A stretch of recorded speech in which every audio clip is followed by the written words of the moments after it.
doente e recorrente, escravo de armadilhas que aprisionam suas mentes. Já deu, a grande massa já tá muito saturada. Quando essa cura vai chegar pra aliviar tanta gente sem emprego, sem saber o que vai ser? Essa doença atrasou o aluguel de uma galera. Auxílio emergencial tá mais pra auxílio crucial.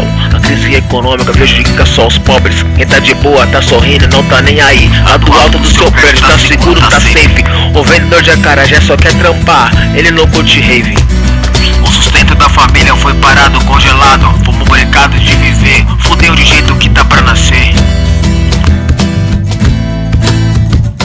Que solução eles nos oferecem?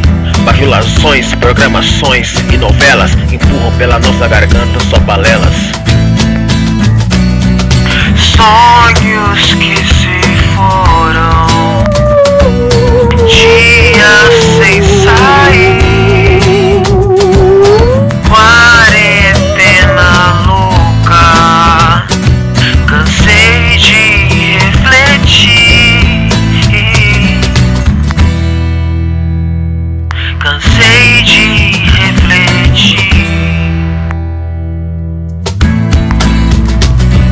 Cansado de pensar, cansado de não fazer nada, olhando pras paredes e pensando como vai ser o futuro. Com essa pandemia, com essa loucura toda acontecendo na frente da minha casa todo dia, não dá pra aguentar, acho que vou enlouquecer, pode pá, tá difícil de superar.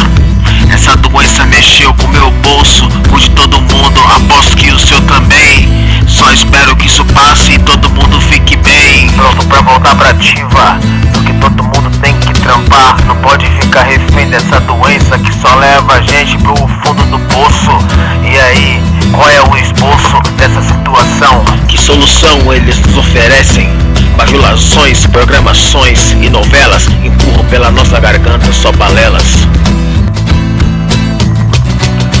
Sonhos que se foram, dias sem sair, quarentena louca, cansei de refletir, yeah.